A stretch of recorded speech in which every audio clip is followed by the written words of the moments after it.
Estamos de volta em mais uma Voz Social, desde já mandando um grande beijo para a Raquel. Beijo no coração, Raquel.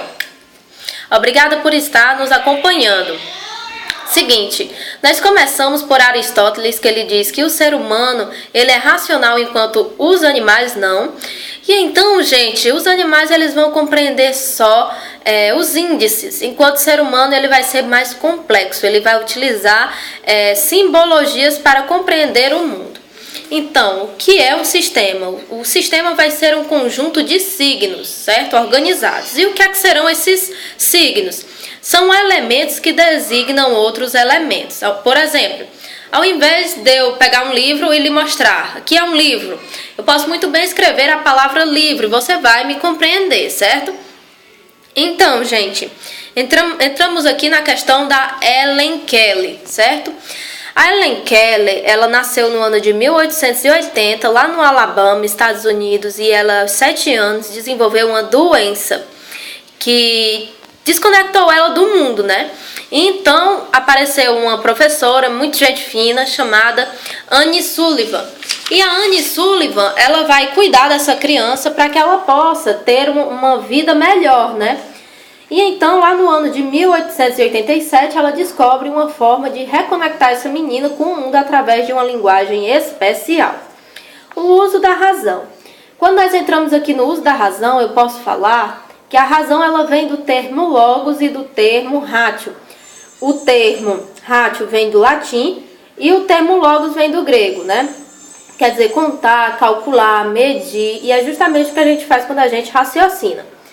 A razão ela vai se opor a determinadas coisas, como conhecimento ilusório, superficial, as paixões, né, as emoções, que também lhe distancia da verdade, também o êxtase místico, que é um estado em que é o abandono de si mesmo, e também o conhecimento divino, que também vai criticar a razão, vai dizer que você não pode questionar nada. Voltamos aqui falando sobre a questão da filosofia. A filosofia ela vai ser utilizada, né, desde os primórdios, desde o século VI a.C., e então nós tínhamos os pré-socráticos, eles eram muito voltados para a contemplação, certo? E então eles explicavam as coisas através de mito. Eles faziam ciência naquela época, depende do nosso ponto de vista. Se for a ciência do século XXI, cheia de explicações através de experimentos e matemática, não. Mas se eles tentaram explicar de alguma forma o mundo, então sim é válido a tentativa deles, né? E depois nós vemos que o avanço mesmo da ciência vai se dar com Galileu Galilei, no século XVIII, quando ele vai negar a teoria geocêntrica e vai dizer que é o contrário, que é a Terra que gira em torno do Sol, teoria heliocêntrica. Galileu Galilei nasce no ano de 1564 e morre ao ano de 1642. Pessoal, o surgimento da questão da hipótese, da observação e da experimentação desse pessoal aí que cuidava da área científica também serve para a filosofia, porque afinal nós vamos fazer uma constatação de um problema, a observação, vamos levantar hipóteses e vamos saber qual é a forma mais assim possível de resolver esse problema. Na aula 3 fala da questão das luzes e das sombras. Naquela época tínhamos Immanuel Kant, o lema dele era ousa saber. E ele dizia o quê? Que se você fosse fazer alguma coisa, você tinha que se perguntar: poxa, será que se alguém fizesse isso comigo eu iria gostar? Se a resposta for sim, então você continuaria fazendo isso porque você estava agindo certo.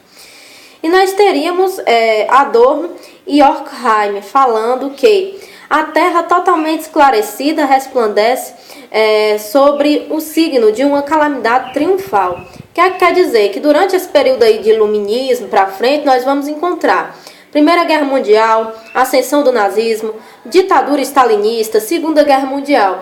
E então as pessoas que se diziam tão sabidas naquela época vão começar a ficar tristes, né, abatidas com tudo isso. Porque como é que pode o homem ser tão inteligente e ao mesmo tempo fazer tanto mal à sua própria espécie, certo? E então é falado na aula também sobre Ulisses e Ilíada e o cavalo de Troia. O que é que isso tem a ver com essa parte histórica? Tudo, né, gente? Porque diz que nós devemos voltar para a nossa parte racional, né? a viagem de volta para Ítaca. E também que você deve ver as coisas que acontecem na história, mas você não deve se influenciar por elas no âmbito negativo, que é aquela parte que ele pede para ser amarrado no mastro do navio, para ele escutar o canto das sereias, mas não mergulhar no mar para ser morto por elas, certo? E então, o mito ele explica as coisas através de historinhas bonitinhas, né? Utilizando deuses e tudo mais para explicar a origem do mundo. Mas a ciência ela vai buscar uma experimentação, uma coisa que dê certo para ser realmente verídico aquilo ali, através de experimentações, observações, constatações, certo? E então, pessoal, vai acontecer o seguinte: a ciência ela é totalmente irrefutável? Não, né? Porque vai acontecer vezes que a ciência vai ter que ser corrigida no decorrer da história. E nós vemos aqui a parte que fala sobre os meios de comunicação. Gente, a televisão ela é imediatista, ela corta as coisas em capítulos, ela tem o simulacro, que é transformar as coisas no hiperreal para atrair a sua atenção, certo? Então, pessoal, nós veremos o seguinte, que a televisão ela vai trazer o quê? Junto com ela, o fenômeno da globalização. Agora, livros serão lançados mais rápido. Agora, os países que vão globalizar a gente, vão fazer o capitalismo, né, em cima da gente, vão impor o seu meio de vida em cima da gente, a metodologia, a ideologia deles em cima da gente. Então, nós vemos a questão da moral e da ética. Para o Aristóteles, a moral será os costumes e a ética será a questão do estudo do porquê que nós fazemos aquilo. E então nós entramos finalmente no juízo de valor, que vai ser justamente uma avaliação sobre o existente, feio, bonito, bom, mal, certo? E esses valores eles podem mudar de acordo com o tempo. Entramos aqui finalmente na questão do Santo Agostinho, né? Santo Agostinho, ele vai fazer aquele livro dele que são as Confissões.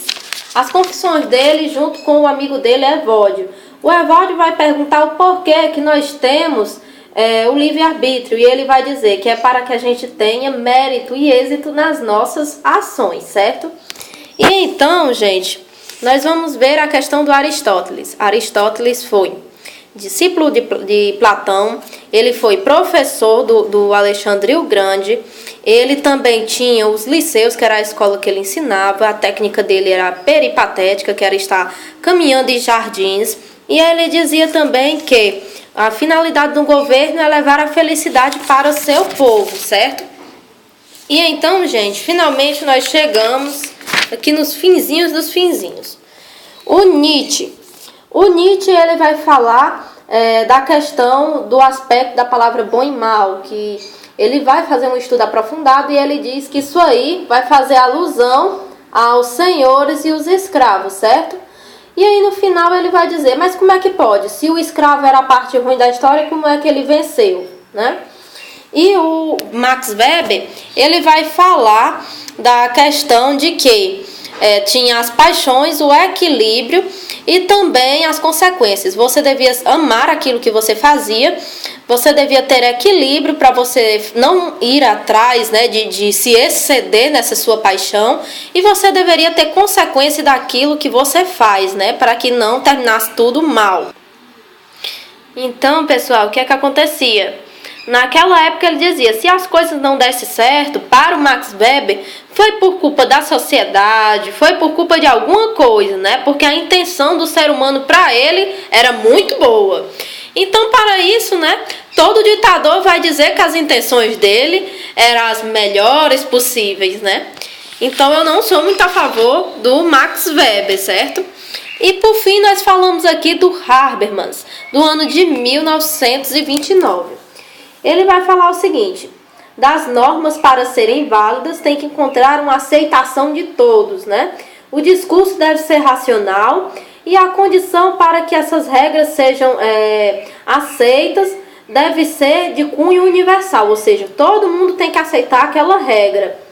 E não pode haver coesão, a pessoa não pode ser obrigada a aceitar aquela lei. E a situação ideal para esse discurso seria a fala. e todo mundo teria que ter a oportunidade de se expressar num discurso prático. Mas isso acontece na realidade? Não, né? Até mesmo numa sala de aula é difícil um professor dar uma aula, porque é muito difícil que todo mundo se mantenha em silêncio ao mesmo tempo. Avalie a nível global, né? Isso é muito difícil. Então, gente, com isso a gente termina aqui a nossa aula inteira, da aula 1 até a aula 8, de Filosofia, Comunicação e Ética. Desde já eu agradeço muitíssimo a presença de vocês aqui conosco. E muitíssimo obrigado. Beijo no coração de cada um e até a próxima!